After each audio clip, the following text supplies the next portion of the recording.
Messieurs et mesdemoiselles, recevez mes salutations les plus sincères. La situation est devenue incontrôlable. Monsieur Biden, de là où il est aujourd'hui, il regrette très fort d'avoir provoqué Vladimir Poutine. C'est une défaite immense. Ils viennent de perdre l'une des villes les plus importantes à l'est du pays. Oui. Qui était considérée comme la défense naturelle la plus forte de l'Ukraine face aux hommes de M. Vlado. Il s'agit, mesdames et messieurs et mesdemoiselles, de la ville de Chasiv Yar. Elle n'est pas si grande. Mais sa situation géographique fait d'elle d'une très grande ville, militairement. Parce que sa situation géographique était une défense plus qu'importante.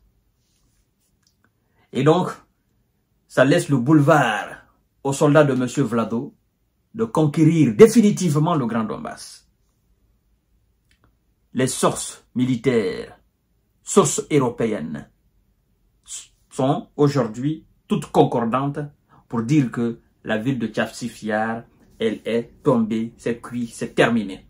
Après combien de mois d'hostilité? Mesdames et messieurs et mesdemoiselles, voyons voir dans les détails qu'est-ce que les médias européens et américains eux-mêmes disent de la chute de Chasiv Yar. Partagez la vidéo dans tous les groupes possibles. Continuez à vous abonner à notre chaîne YouTube KantéJ Visionnaire Le Vrai et activez la cloche de notification pour ne plus rater nos émissions. Abonnez-vous aussi à notre page Facebook que j'ai appelé le géopolitologue. Waouh! Là, c'est pas une bonne nouvelle pour l'Ukraine, pour M.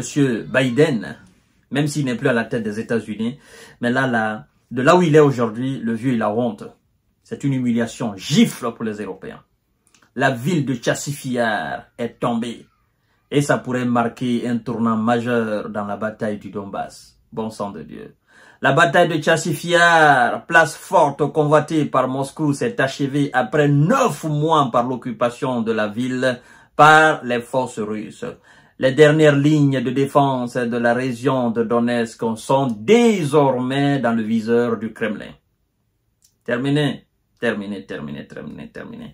Après une lutte harassante de plus d'1 an, Moscou peut revendiquer une nouvelle victoire. Oui, mesdames et messieurs, Chasiv Yar est tombé. Bastion au cœur de la défense ukrainienne du Donbass est tombé aux mains des forces russes, selon plusieurs sources concordantes citées par le média russe indépendant du pouvoir Moscou Time. La ville est tombée, mesdames et messieurs et mesdemoiselles. Écoutez ce qu'on dit. Petite ville, mais très grand enjeu. Chasiv Yar. Chasiv Yar est tombé. Comme de nombreux autres points du front, Chasiv Yar n'était avant la guerre qu'une agglomération peu peuplée.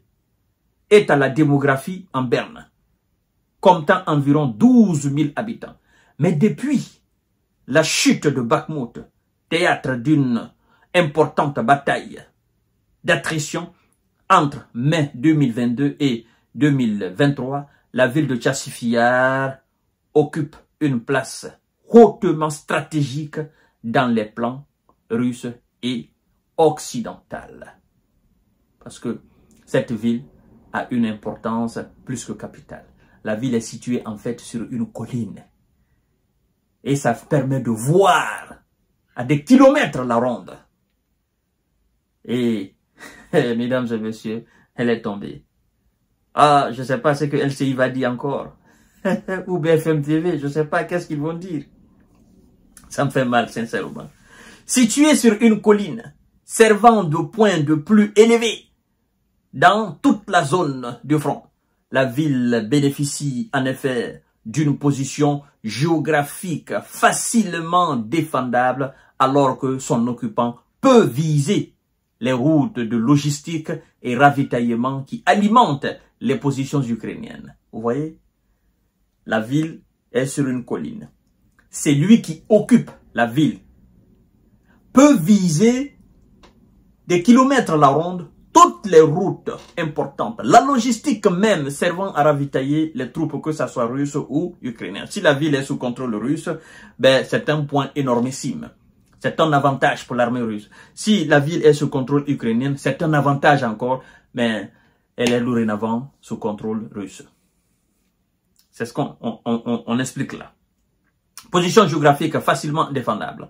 Alors que son occupant peut viser les routes de logistique et ravitaillement qui alimentent les positions ukrainiennes dans la région. Chassif Yar sert également de bouclier aux dernières grandes lignes, aux dernières grandes villes forteresses de Kramatorsk, Sloviansk, Kortsian-Nivka et Druskivka. Donc, la ville masquait toutes ces grandes villes que je viens de citer. En fait, la ville était comme une ceinture, une très grande ceinture. Vous mettez la main sur la ville, mais vous avez l'accès facilement à toutes ces grandes villes que je viens de citer, notamment la ville de Kramatorsk. C'est ce qu'on explique là. Et cette ville, elle est tombée. Chassif Yar est sous contrôle russe. Et donc, qu'est-ce qui se passe? Comme l'a dit M. Poutine, l'objectif, c'est le Grand Donbass. Et donc, toutes ces grandes villes dorénavant sont à portée de main des troupes russes. Incroyable. C'est pas possible. 5 sources gouvernementales, écoutez très bien, 5 sources gouvernementales et militaires ukrainiens ainsi qu'une source européenne ont confirmé la chute de la ville au Moscow Times. 5 sources gouvernementales ukrainiennes ainsi qu'une source européenne ont confirmé aux médias indépendants russes qui n'a absolument rien à voir avec le Kremlin, qui déteste d'ailleurs la politique du Kremlin, ont confirmé que la ville est tombée. Oui. Ont confirmé la chute de la ville au Moscow Times, marquant la fin d'une bataille commencée en avril 2024, durant laquelle les Russes ont difficilement conquis les positions défensives des Ukrainiens au sein d'une ville, effectivement, où 304 habitants continuaient de vivre en milieu, effectivement, des bombes et des combats. En novembre, Kiev en difficulté à l'est. Si les armées ukrainiennes et russes n'ont pas encore officiellement confirmé la conquête de la ville par le Kremlin, les sources de Moscow Times affirment que les forces de Kiev ne tiennent plus que les abords de la ville. Cette perte marque une importante défaite pour le pouvoir ukrainien, dont les forces armées manquent d'hommes et de matériel, s'accrochent désespérément à des places fortes, pouvant leur permettre, effectivement, pouvant leur donner l'avantage face à des soldats russes beaucoup plus expérimentés et beaucoup plus nombreux, possédant aussi d'énormes matériels militaires incalculables. Je vous l'avais dit ici que le plus difficile pour le président de la Fédération de Russie, c'est de prendre son petit bâton ou son petit bic, le bout du bic, comme on dit souvent la tête du bic, c'est de le prendre et de pointer sur un village ou une ville et donner l'ordre. Prenez ici. Nous allons montrer à nos adversaires, les Occidentaux, les Américains, qui ne sont pas plus forts que nous. Puisqu'ils ont voulu la guerre, ils n'ont pas voulu respecter les accords que nous avons signés par le passé pour ne pas qu'on vive cette situation-là aujourd'hui. Puisqu'ils ont voulu nous tromper, ils ont pensé que nous étions des bêtes, qu'on ne comprenait absolument rien. Ils ont voulu la guerre, non? Mais nous sommes face à face maintenant. Nous allons leur montrer exactement de quoi nous sommes capables.